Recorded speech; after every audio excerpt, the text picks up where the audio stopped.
Romantic trip imegeuka kuwa balaa baada ya hawa wapenzi miili yao kuungana shwa na kuwa mwili mmoja forever. Ila sio kama kwenye Biblia. Filamu inaanza mapolisi wakiwa wanatafuta wapenzi wawili ambao walikuwa wamepotea katika mlima siku kadhaa zilizopita. Polisi walikuwa wameambatana na mbwa wao ambao wana uwezo mkubwa sana kugundua vitu ambavyo ngumu kwao kuweza kuvitafuta. Mbwa wao wawili wa kipolisi wenye uweredi mkubwa sana wa kufanya kazi, akiwa wamesimama akagundua kuna pango la ajabu mbele yao. Baada ya hapo wakasikia bonge la kiu. Kwa kuwa mle ndani ya pango ulikuwa kuna maji, wale mbwa wakaingia katika ile pango na kwenda kunywa maji waliokuwa wameyaona mle ndani ile pango. Baada ya wale mbwa kutoka katika ile pango, ghafla tu wakaanza kuangaliana hivi. Polisi hawakujua kitu gani ambacho kinaendelea kati ya wale mbwa. Kulingana na kwamba walikosa ile mili na ushahidi wote ambao ungeweza kuwasaidia katika utafiti wao, wakaamua kurudi nyumbani bila kujua kuna jambo la ajabu ambalo limewakuta wale mbwa. Baada ya kurudi nyumbani, mtafiti akaamshwa na kelele za mbwa ambazo zilikuwa zinamshangaza. Taratibu anasogelea katika banda la mbwa, akawashangaa kuwakuta wale mbwa wameungana midomo hivi, yani wamekuwa mwili huu mmoja, hawawezi kutoka. Sini na ama inahamia upande wa pili ambapo tunakutana na mwanaume anaitwa Timi na Mili. Timi ni mwanamuziki, Mili ni mwalimu chekechea. Tim na Mili wanapanga kwenda kuishi katika nyumba ya ndoto yao, lakini pia ni sehemu ambayo itakuwa karibu na sehemu ambayo Mili amehamishiwa kwenda kufanya kazi kama mwalimu. Wakiwa katika pati ambayo alikuwa amealikwa na rafiki zao, mchumba wa Tim akapiga magoti na kumpropose Mstela, jambo ambalo sio kawaida kwa mwanamke, jambo ambalo lilifanya hali ya hewa mle ndani ibadilike. Lakini Tim kwa sababu anampenda girlfriend wake akutaka kumwaibisha, akawa amemkubalia, akasema yes I do. Kisha inakuwa usiku, inakuwa asubuhi. Sini na ama inatuonyesha kwamba Tim na Mili wako busy wakiwa wanapanga vitu vyao baada ya kuhamia katika nyumba yao mpya. Lakini cha ajabu ni kwamba Tim anagundua kuna harufu ya ajabu sana ambayo inatokea kwenye ceiling. Kisha Tim anapogusa pale kwenye ceiling, ghafla likaanguka kundi la panya ambao mikia yao imeungana. Akagundua okay, harufu ndio inatoka huko. Lakini jambo lile lilimshangaza sana kwamba panya wameungana mikia. Siku inayofuata Mili anafika eneo la kazi shuleni. Kisha anakutana na mwalimu mwenzake ambaye anaitwa Jamie. Rafiki wao unaanzia hapo. Kisha baada ya Mili kutoka kazini, akamwambia mpenzi wake kwamba nimeona mlima fulani upo karibu na mazingira ya nyumbani kwetu, naomba kesho tutoke out tukatembee. Yani huyu mwanamke kiufupi ni kama vile anamwaproachigi mume wake. Tim akakubali, akawa anaendelea na maandalizi yake ya show ya bendi ambao hivi karibuni anaitarajia. Next day Tim na Mili wakaanza hiking. Kipindi wanatembea, Tim akagundua kuna kengele ambazo zina alama fulani na ning'inia kwenye miti fulani, na Tim ikabidi wageuze njia warudi walikotoka. Hapo ndipo majanga yakaanza. Walivyokuwa wakigeuka ili warudi nyumbani, wakagundua kwamba wamesahau njia ambao walikuwa wametumia kuja huko. Ghafla mvua ikaanza kunyesha taratibu na giza likaanza kusogelea mdogo mdogo. Ikabidi watumie simu zao labda kupata mawasiliano, lakini mtandao ukawa hausomi. Tim akachomoa compass direction ilikuwa kwenye mfuko ili waweze kuitumia wapate direction warudi nyumbani. Lakini ghafla kwa bahati mbaya wakateleza, wakadumkia katika pango. Mvua ikazidi kupiga. Hasa kwa nini wanatoka katika ile pango? Hivyo wakaamua kufanya maamuzi ya kubaki kwenye ile pango mpaka pale ambapo mvua itapungua. Baada ya kutumia muda mrefu ndani ya ile pango, kiu ikaanza kuwakaba. Kwa bahati mbaya maji yalikuwa kwenye chupa zao yalikuwa yameisha. Walivyotupa macho kwa mbele, wakaona kama kuna kisima kisafi. So kesi wakaenda wakachota, wakayanywa yale maji. Kwa uchovu wakapitiwa na usingizi mzito sana. Timu akiwa amelala, njozi ya kutisha ikamwijia, akahisi kama kuna kitu kinamsogelea. Alivyoshtuka hivi, Mili akamgusa, akamwambia wewe unaota nini? Lakini cha ajabu ni kwamba walivyoamka tu hiyo asubuhi, wakashangaa kwamba ngozi za miguu yao zimeungana vile kuna mtu ametia super glue pale. Alafu cha ajabu ni kwamba kujitahidi kujitenganisha hivi, ni kama vile ngozi zao zinataka kubanduka, alafu kuna maumivu makali sana. Lakini baadaye wakafanikiwa kurudi nyumbani. Walivyorudi nyumbani, Mili akamwomba boyfriend wake amfanyie massage. Hapo ndipo kivumbi kikaanza. Kumgusa kwenye mgongo kumfanyia massage. Ghafla Tima akaanza kusikia kama akili yake haiko sawa hivi. Akaanza kuhisi kama kuna wengi fulani hivi. Alafu ghafla hisia zake zikampanda kwa haraka sana, akamgusa kwa nguvu, akaanza kuivuta ile ngozi. Je, ni kitu gani ambacho kilimkuta Mili na Tim baada ya hapo? Bonyeza link ile kwenye profile uende ukatazame full recap ya hii movie katika YouTube channel yangu. Baada ya kumgusa Mili kwa style ile, Mili akashtuka kidogo. Na shida nini? Tim akasema hata sielewi sijui shida nini. Baadaye Mili akasema kwamba inabidi mimi nielekee sokoni, lakini kwa sababu wewe unaonekana umechoka sana, kwa nini usipumzike? Kisha Mili adumkia kwenye gari na kutia mafuta, chuma kinawaka. Tim akiwa bafuna noga, kiungo kingine kikamvaa. Akaanza kusikia wengi. Sasa cha ajabu ni kwamba kadri Mili alivyokuwa akikata kona ya gari lake, ndivyo Tim alivyokuwa akikata kona kuelekea direction hiyo akiwa bafuni. Yaani Mili akikata kulia, kichwa kinagonga kulia. Mili akikata kushoto, kichwa kinagonga kushoto. Akienda mbele kwa speed, Tim naye anagonga mbele kwa speed. Akipiga brake, Tim naye anapiga breki, jambo ambalo lilikuwa linamshangaza sana. Then baadaye Tim ikabidi aende kwa dokta. Alipofika kwa dokta, dokta akamwambia kwamba inabidi tuwe makini kwa sababu inaonekana una stress sana. Tim akaona huyu dokta mbona anielewi, mimi namuelezea dalili zangu ananiambia mambo ya stress. Na stress za aina gani mimi? Na hapo dokta akawa ameagana naye, lakini akawa amemwachia onyo kwamba wawe makini yeye na mpenzi wake, kwa sababu huko msituni kuna couples wawili ambao walishawahi kupotea na hawajawahi kupatikana tena, mambo ambalo liliushtua kidogo moyo wa Tim. Ikabidi aende akagoogle na kufuatilia hiyo story. Baada ya kugoogle akajihakikishia kwamba kweli taarifa zilikuwa ni kweli, wale couples hawakupatikana na polisi walifunga kesi baada ya kukosa ushahidi. Mili akawa amefika katika ile eneo na kujisikia huzuni baada ya kuona taarifa ile. Jamie ambaye ni mwalimu anayefanya kazi na Mili katika shule akawa amewatembelea pale. Mji huu umekuwa kimya sana sasa hivi, lakini zamani watu walikuwa wengi wanaishi hapo na kulikuwa kuna shughuli nyingi. Hivyo kwa sasa hivi ana marafiki wengi na anadai kwamba marafiki ambao anao sasa hivi ni wao, na hivyo atakuwa anawatembelea mara kwa mara. Kisha wanamuaga, and then baada ya Jamie kuondoka, Tim akamwomba girlfriend wake ampige busu kwa sababu amesikia kama damu imechemka hivi. Mili akawa amemkubalia. Kwa akikiss, ghafla lips zikawa zimegandiana. Mili akaivuta kwa nguvu, akamwambia Tim, vipi wewe unang'ata lips zangu? Tim akasema mimi sijang'ata lips zako. Mabishano yalikuwa makubwa. Tim hajui kitu gani kimetokea, lakini Mili naye anadai kwamba Tim ndo amefanya makusudi. Kiufupi hata Tim mwenyewe hajui kitu gani ambacho kwa kinaendelea. Kulipofika walivyokuwa wamelala, ghafla Mili akahisi kama nywele zake zinavutwa hivi.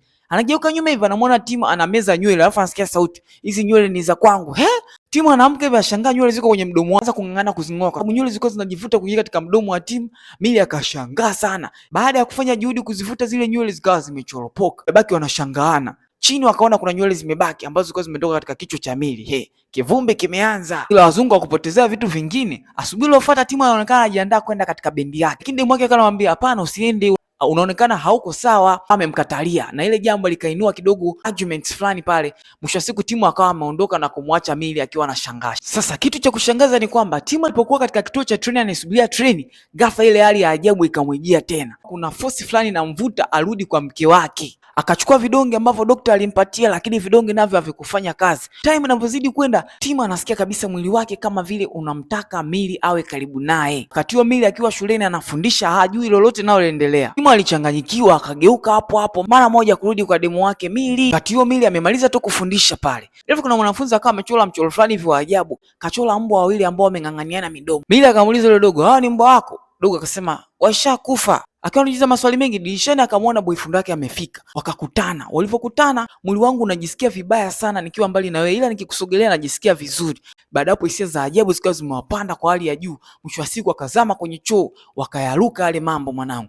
Cha ajabu ni kwamba wamaliza tu kukaa kumeng'ang'aniana kule chini. Sasa wakawa wanavuta vitu havitoki, wanavuta watoki. Walivyotazama chini ya choo wakaona kuna miguu ya mwanafunzi wa kiume amefika pale mtoto. Mtoto akashangaa kuna kelele huko, akamwambia mwalimu Jamie kuja. Kipindi anakuja, Mili akamwambia boyfriend wake, "Sasa hapa hatuna jinsi, inabidi tuvute tu kwa nguvu, haijalishi kuna maumivu gani. Tukikutwa hapa, afu hicho ni choo cha kiume, ikabidi wavute."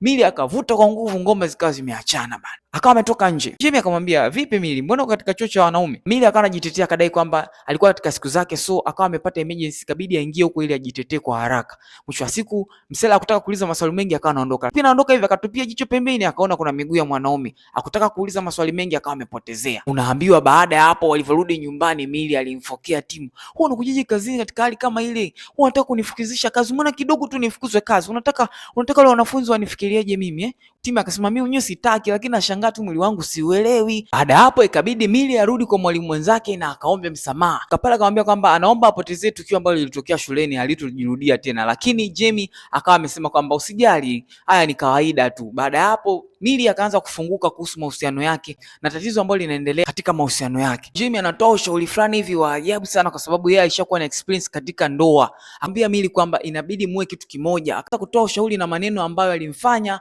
Mili asijisikie comfortable. Ikabidi aombe kuondoka baada ya kumwona boyfriend wake akiwa nje anamsubiria kwa sababu mwili wake hauwezi kukaa mbali na Mili. Usiku wake Tim akiwa amekaa anasoma message ambazo ametumiwa na bendi member yake kwamba kwa nini aje katika show. Kulingana na hali alionao alikuwa amewakatalia. Ghafla akasikia nyuma kuna mtu anagonga kwenye kioo. Akashtuka. Geuka hivi akamwona ni mke wake akiwa sleepwalking. Ameganda hivi kama vile anajivuta, kuna kitu kinamvuta. Ikabidi amsogelea. Alivyomsogelea tu wakanatiana.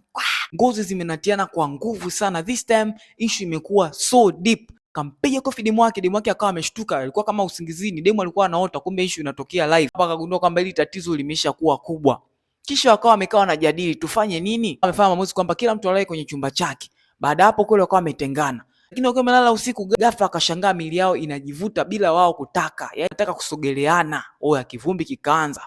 Huko miili anavutwa, huko timu naye anavutwa. Mwili unajivuta, wanajizuia, wanajitahidi kujizuia, wanajitahidi kushikilia vitu, lakini wapi?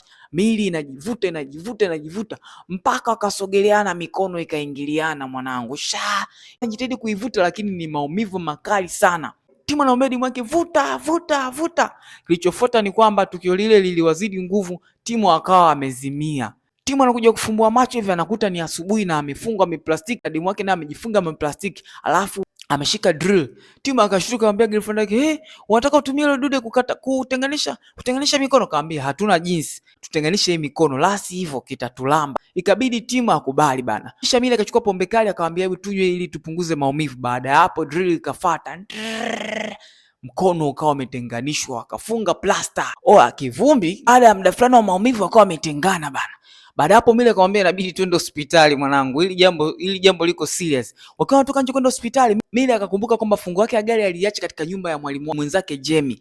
Baada hapo ikabidi arudi katika nyumba ya mwalimu Jamie. Akamwambia boyfriend wake amsubirie, lakini boyfriend wake akawa amefanya maamuzi, akarudi ndani, akachukua tochi, akachukua na kamba, akarudi paka kwenye ile pango. Na jambo ambalo linaendelea, yeye anahisi lilianzia kule kwenye pango, akawa amerudi kule kwenye pango, akashuka mpaka kule chini. Hapa kwenye kile kisima kana kiangalia. Sini natuhamisha tunaenda upande wa pili. Mila alivyokuwa akigonga mlango, ghafla akagundua kwamba Jamie hayupo. Hivyo ikabidi ya sneak akaingia ndani kwenda kuchukua funguo. Baada hapo Mila akiwa anachukua funguo, ghafla akasikia kuna sauti ya TV na display. Akaangalia TV hivi akamwona yule mwalimu mwenzake, mwalimu Jamie akiwa anafunga ndoa ya jinsia moja na mwanaume mwenzake. Kisha anaona kama vile walikuwa ni wanachama fulani katika kundi fulani.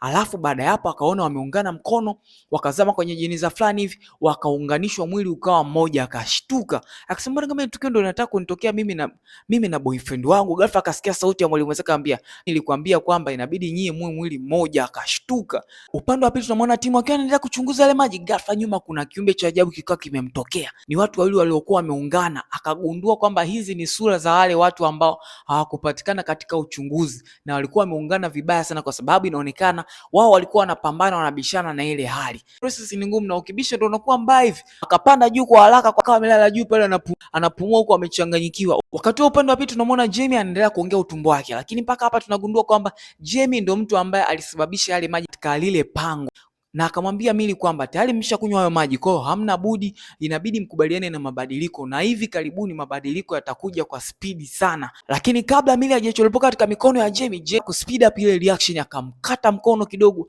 damu ikawa imevuja. Mili akawa ameanguka chini, akajivutavuta, akafanikiwa kuchoropoka. Huyo kutana nje mwanangu, huyo anatoka kwenye pango, huyo anatoka kwenye Jamie, lakini wakasema kwamba usinisogelee sababu ile nguvu inajicontrol. Wakaanza kujikuta wanajivuta tena, Mili kaanza kujivuta, wakajivuta. Ile nguvu ilivyozidi kujimanifest, timu hapo wakapiga goti, amua kufunguka hisia zake za kweli juu ya Mili. Baada hapo akamwambia, naomba uwe mke wangu wa maisha yangu siku zote. Timu na Mili wakagundua kwamba hii situation haina kurudi nyuma. Ilivyofika jioni, wanangu wakakubali kuoana. Mimi akamwambia, naomba tu dance mara ya mwisho. Wakiwa na dansi, miili yao ikawa imeungana, wakawa mwili mmoja, na ikawa ndo mwisho wao, na huu ndo ukawa mwisho wa hii movie. Anyways guys, naomba bonyeza alama ya kengele, usubscribe na utano on notifications zote ili uwe wa kwanza kupata movie recaps kama hizi. Otherwise, see you yesterday.